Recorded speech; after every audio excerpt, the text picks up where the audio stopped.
Assalamualaikum, kembali ke KTC. Nah, ini ada motor Jupiter Robot. Kasusnya itu motor ini susah sekali hidup. Itu yang pertama. Nanti kita bahas satu-satu dulu ya. Terus yang kedua itu engkolannya sering ngelos. Jadi udah susah hidup di engkol ngelos ya, tentu aja emosi ya. Yuk kita cek kira-kira apa.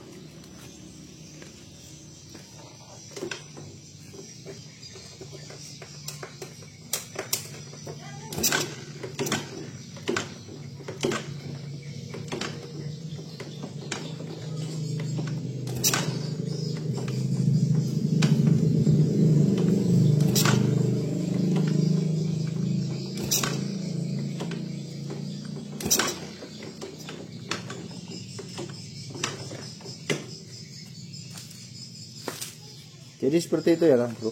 Kalau kita ngengkol pelan itu kadang masuk mau ya. Tapi kalau kita agak kenceng ngengkolnya, dia itu langsung set ngelosnya. Bukan losnya yang ser los total, enggak. Ini ada kayak setengah masuk gitu, set kalau kayak setelan kopling yang terlalu nyetut. Nah kurang lebih seperti itu. Tapi ini setelan kopling udah normal dan dannya ya. Dan ini motor habis dibongkar atau diperbaiki di area kopling sama bengkel lain lah ya, bukan saya yang jelas. Udah katanya sih udah diganti kayak one way, mangkok ganda dan sebagainya lah. Oke, kita langsung buka aja biar lihat lossnya itu di mana. Kalau di Yamaha itu paling enak karena stutnya atau setelan koplingnya itu sebelah kiri, jadi kita itu bisa nyoba sambil buka bak kanan. Saya akan buka dulu ya bak kanannya.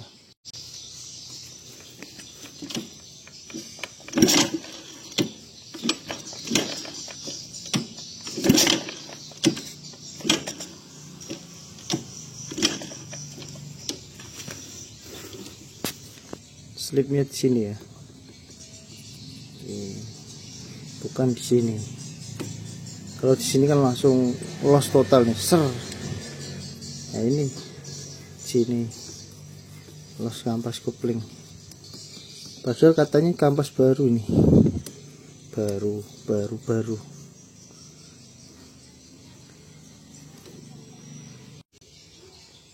Ini kalau diputar gini terlihat nggak geol ya, tapi kalau dilihat ini loh yang kausannya ini, nah ini kan ada putihnya. Nah ini putihnya lebih lebar ini. Nah makin lebar ini loh, yang garis putih melingkar di sisinya itu. Nah semakin kesini hilang lagi garisnya. Berarti kampas kopling ini nggak nampak gini, nggak nampak rata ya, mungkin agak miring gini atau gini nih, posisinya. Tapi kalau diputar gini, ini normal, nggak bengkok. Bentar ya, tak masukin giginya. Nah, tak putar roda belakangnya.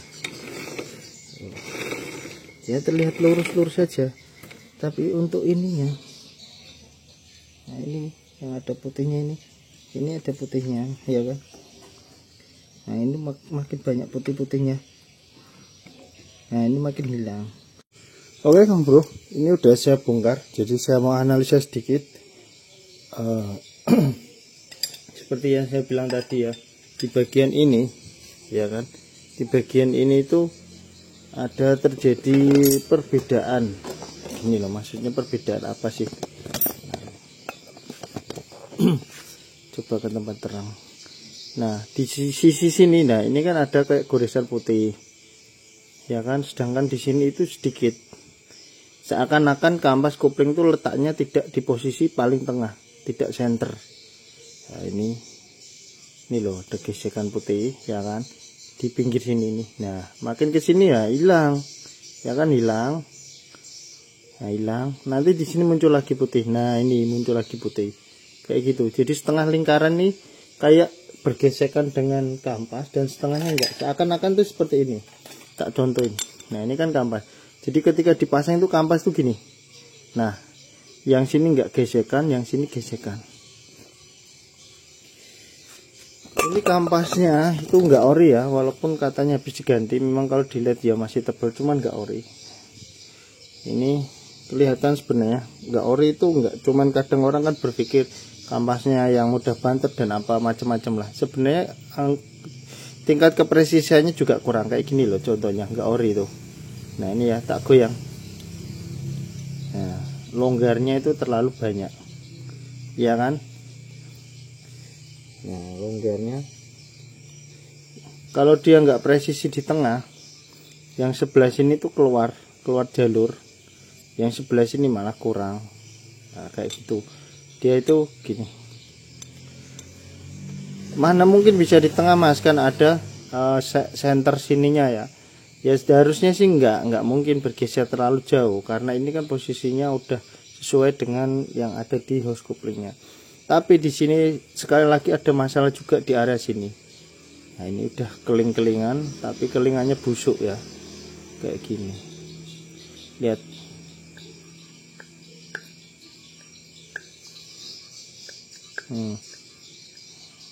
Kanan kiri gini, kalau kita geser gini enggak, tapi gini kocak sekali.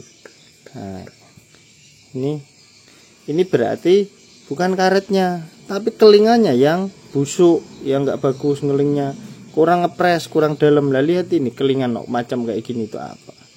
Ini naik, ini turun, pas di pakunya turun, pas di sininya naik, enggak jelas nih. Iya kan?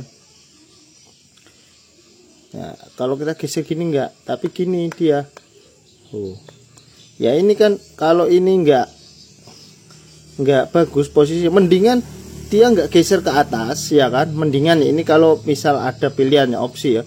Kan ada beberapa yang kocak ke sini ya. Kalau kita geser kan kocak, tapi ke atasnya sini enggak, ke sininya enggak renggang, tapi dia geser ke sini. Itu malah enggak masalah yang kayak gitu. Cuma masuknya aja yang enggak terlalu lembut, tapi enggak masalah daripada yang kayak gini.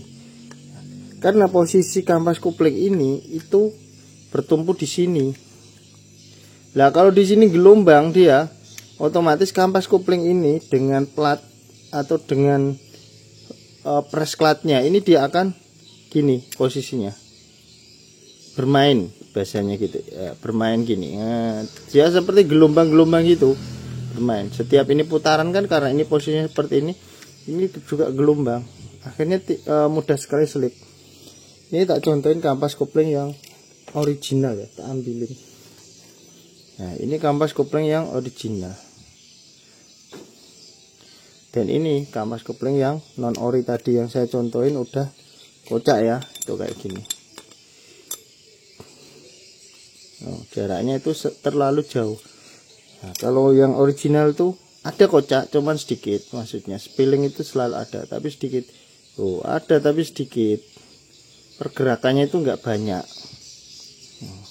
Kalau yang ini itu berlebihan. Nah ini sama kayak gear ya, gear pada motor, final gear itu gear roda belakang itu. Kalau yang ori di bautnya itu ya, di bautnya itu begitu dimasukkan 4 baut misalnya, plek itu gear itu nggak bisa gerak, dan antara lubang yang ada di gear dengan bautnya itu langsung press. Sedangkan kalau kita menggunakan gear aftermur itu dia lubangnya agak longgar, jadi dia masuknya enak, tapi dia kocak. Akhirnya ketika gear itu dipasang, itu naik tur, rantainya itu kendor kencang. Nah itu salah satu yang menyebabkan gear itu cepet habis. Padahal yang ori itu nggak tentu kualitas materialnya lebih bagus, belum tentu. Ada kok yang aftermur itu malah materialnya lebih bagus daripada ori, ada. Cuman dia banyak yang kalah presisi. Nah gitu, sama kayak gini, kalau nggak presisi ya kayak gitu. Oke ya, karena ini posisinya malam, jadi kita lanjut besok karena saya harus mengerjakan ini nanti akan saya keling ulang. Saya nggak jago soal ngeling, karena saya itu lebih merekomendasikan kalau karet seperti ini jebol ya, itu saya lebih merekomendasikan ganti full set kayak gini. Kalaupun dananya pas-pasan, itu saya lebih menyarankan untuk diganjel aja karetnya. Karena karet yang ada di pasar aftermarket itu setahu saya nggak ada yang kualitasnya bagus. Rata-rata malah nanti rusak, jadi serpian jagung malah. Ya, nggak ada yang pernah saya dapatkan yang bagus, jelek semua. ada yang mendingan, tapi ya kategorinya tetap lebih mending pertahankan yang orinya, walaupun dia udah keras tapi diganjel gitu aja. Oke, ini masalah jadi menimbulkan di bagian kampas kopling. Nah kalau pengen lebih nyengkram lagi nanti ya, cuma nanti nunggu persetujuan yang punya aja. Pengen lebih nyengkram lagi nanti di sini dikasih lubang-lubang aja, si lubang-lubang. Terus bagian ininya juga, nah nanti diganti bisa, kalau masih layak diganjel kayak punyanya Absolute Revo itu. Kalau teman-teman tahu kan, dia itu kan, nah misal ini kan dipasang kan seperti ini misalnya ya, nah dikata dipasang di posisi ini, terus kurang lebihnya seperti inilah ya, ini kurang lebihnya aja kan seperti ini, sorry. Nah kalau di Absolute Revo itu ditutup yang terakhir, yang bautnya sini, ya tutupnya. Kalau ini kan cuman gini aja ya, gini langsung di baut ya. Kalau di Absolute Revo itu ada, ini masangnya sebenarnya bukan seperti ini ya, gambaran gampangnya seperti inilah ya. Dia itu di sininya, di pinggirnya, sisinya sini itu ada ringnya pengganjal, jadi dia itu bisa lebih bagus lagi untuk penekanannya, lebih maksimal lagi. Oke. Nanti bisa juga menggunakan metode seperti itu, ditambahin ring itu bisa juga. Terus gini aja dulu sementara, kita lanjut besok karena posisinya malam, kita harus main gerinda bor dan lain-lain, terlalu bising kalau kita kerjakan malam hari. Oke bro, ini kita lanjut di motor ini, Jupiter Jet-nya.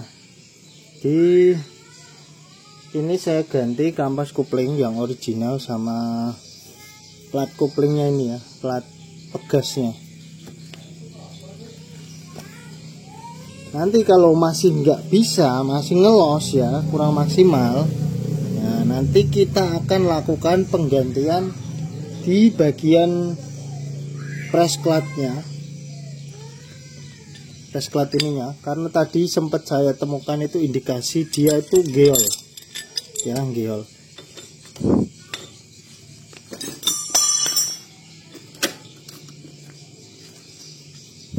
Nah, jadi kalau diputar kayak gini, ini perumahannya ini itu geol.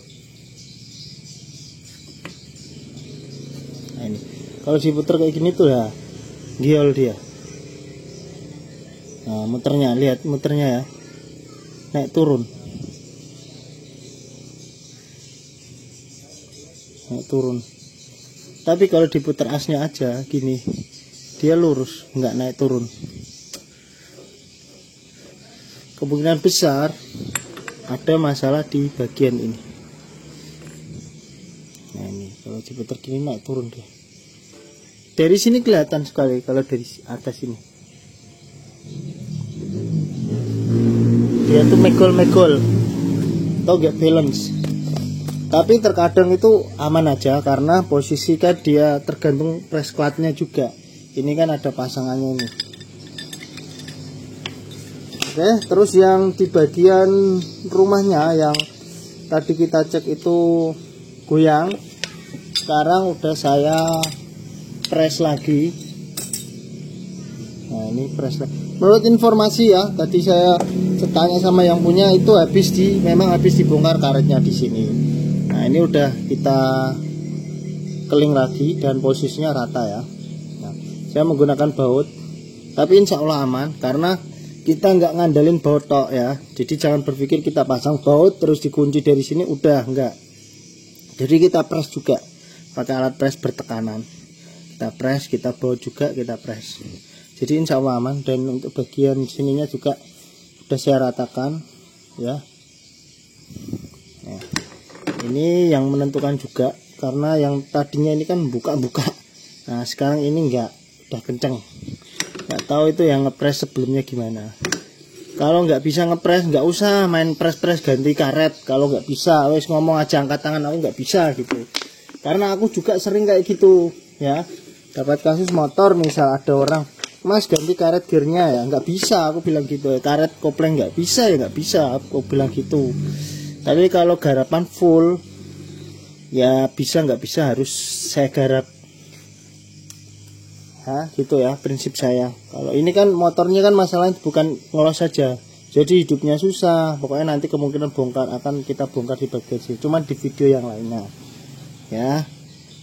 Ini istilahnya kan proyek besar ini, proyek ada yang lainnya gitu. Kalau kita cuman suruh ganti bagian karet kopling, kebanyakan saya nggak bakalan mau. Karena terus terang, walaupun saya bisa, saya bukan ahlinya ya. Oke, setelah itu kita pasang lagi ya. Kita coba pasang lagi bagian crash klatnya.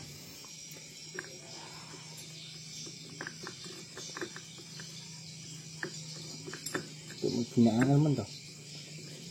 Nah, aman ya, nggak nyangkut di bautnya tadi. Karena bautnya tak press, jadi bautnya itu ambles, nggak nongol keluar.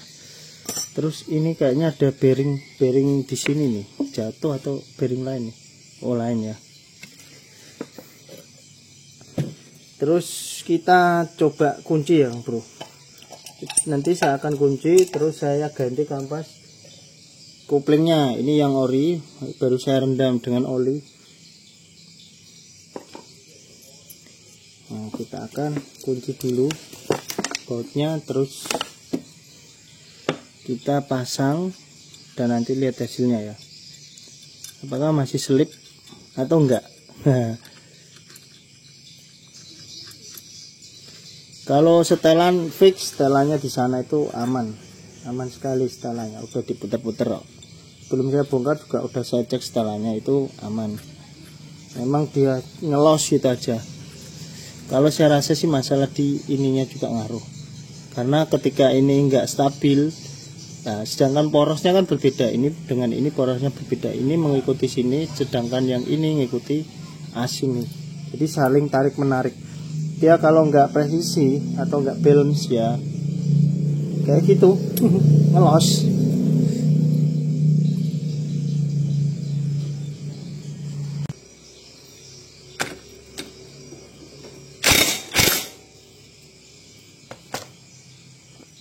Coba ya diputer. Kalau posisi di baut kayak gini, geolnya nggak terlalu parah, tapi kalau belum di baut tadi lumayan.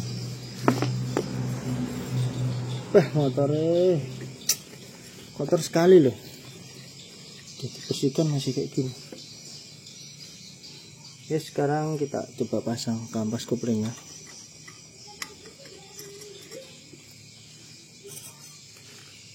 Kalau di double plat gimana mas? Double plat itu bisa juga. Kalau mau double plat pegasnya ya. Cuman nanti masukannya itu lebih keras.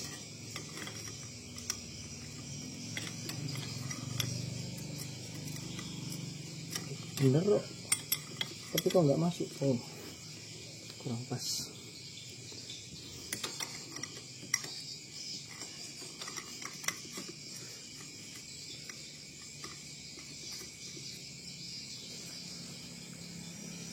Oke, terus kita pasang yang dalamnya ya, jangan lupa skut dalamnya.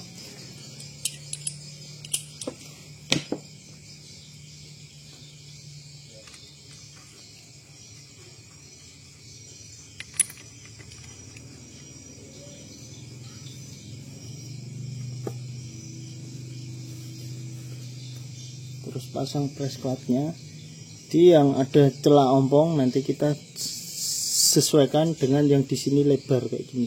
Kalau nggak bisa, nanti yang lebar itu sesuaikan yang ada pernya lagi. Pokoknya yang ada kayak ompongnya ini kan ada kayak ompong dua ya, ini nanti kita sesuaikan yang ada pernya. Nah contohnya kan ya ini kan ada pernya, kita sesuaikan dengan yang ompong gitu. Nah kayak gini ya.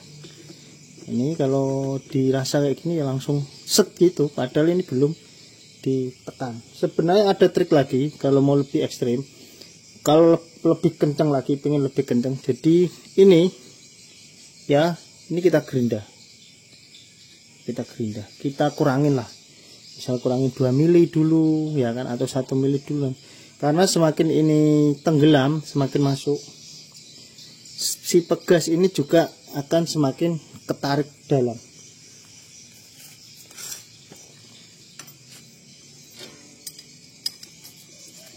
Nah, jadi kan ini kan dibaut gini aku. Nah, ini kan sifatnya kan dibaut gini, ya kan. Nah, ini ditekan, dibaut. Nah, jadi jarak bautnya misal segini. Kalau dikurangin kan jarak bautnya menjadi segini. Nah, otomatis baut itu semakin jauh dia ngencanginya. Jadi tekanannya itu semakin nusuk. Nah, itu kalau diakalin. Karena ini saya nggak ngakalin ya, untuk sementara tidak saya akalin. Jadi kita ganti pegasnya aja. Efeknya apa mas kalau diakalin kayak gitu? Efeknya ya yang jelas tetap lebih keras. Ya, kuplingannya, injakannya itu lebih keras. Kadang banyak kan orang-orang bilang, loh motorku habis dibaiki mas, habis dibongkar kok persnelingnya jadi keras ya, misal kayak gitu. Nah kadang itu si mekanik ada yang diakalin, cuman yang punya motor nggak tahu atau nggak melalui persetujuan yang punya motor.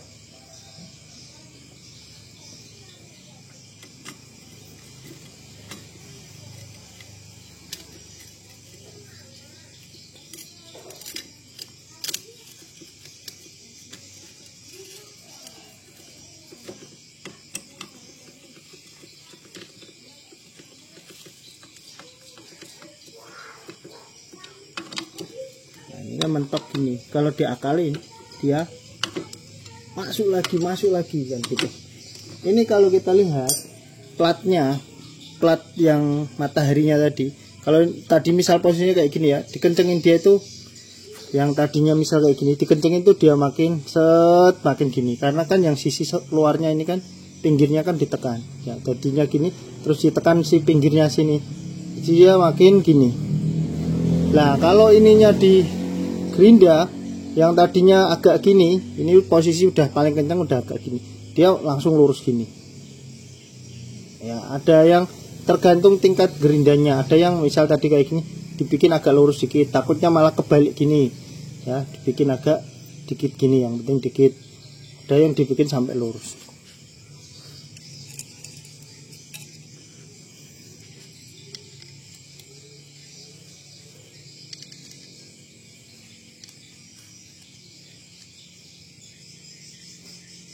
Oke, ini saya pasang dulu ya bagian ini. Nanti kita coba pasang pernya, engkolannya ya. Terus kita coba engkol masih nyangkut apa ngelos. Nah, ini setelan tidak saya setel ya, tidak apa-apa saya setel ya, masih setelan utuh. Harusnya sih disetel karena kampas kopling yang baru kan lebih tebal, harusnya disetel, tapi enggak, kita coba aja nggak usah disetel, masih nyangkut apa enggak. Kalau kira satu sih nyangkut, karena dari feel ngencenginnya pun beda. Oke, terus kita coba pasang engkolannya ya.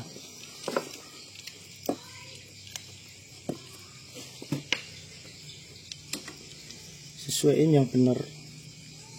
Ini pokoknya udah pernah lah saya bikin video-video yang kayak gini. Ini pas coaan bawah, ini pas coaan apit, ini pas lubang.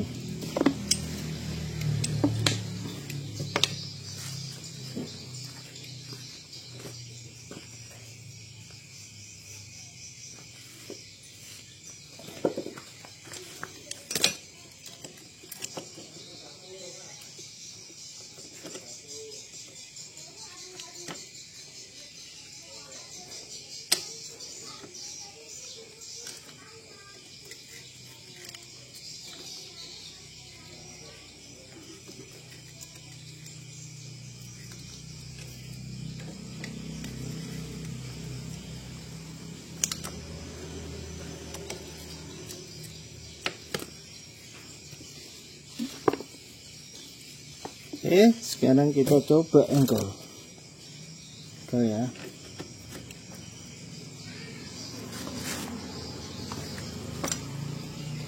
Tak mundurin dulu lampunya.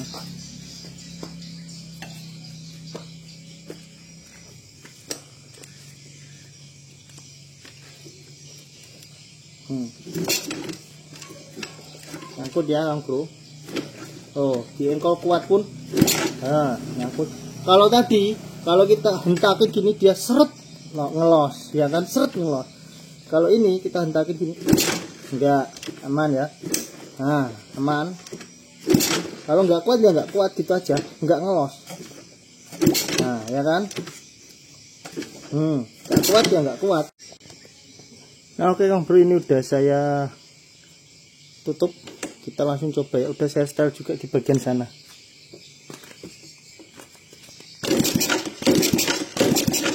Engkolan udah aman, sip. Jadi penyakitnya di bagian kampas kopling ya, rumahnya juga bermasalah. Kampas koplingnya juga pakai yang enggak ori, jadi mudah slip kayak gini. Mudah slip, mudah keras. Ya. Ya, entah kenapa. Memang teknologi Yamaha ini ya. Teknologinya Yamaha dengan teknologinya Honda yang sama-sama menggunakan plat, contohnya ini Jupiter Robot ataupun Vega ZR, dengan teknologinya Revo Absolute itu sangat-sangat jauh berbeda. Saya jarang menemui Revo Absolute yang sampai ngelos-ngelos, itu jarang. Sedangkan di Vega ZR banyak sekali yang mengalami kasus seperti ini. Oke, jadi gitu yang bisa saya share kali ini. Nah, sebenarnya kalau untuk memaksimalkan tadi udah saya kasih tahu caranya.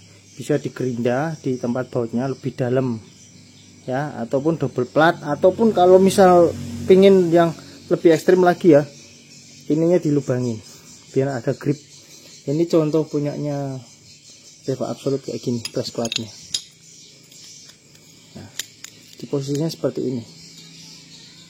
Ini di sini, terus biasanya ada ringnya di sini, ringnya besi yang melingkar. Cengkeramannya bagus ya, karena posisinya dia itu kalau ini kan gini. Kalau ini ya gitu aja, nanti malah dikira beda-bedain. Jangan lupa di like, subscribe. Wassalamualaikum warahmatullahi wabarakatuh.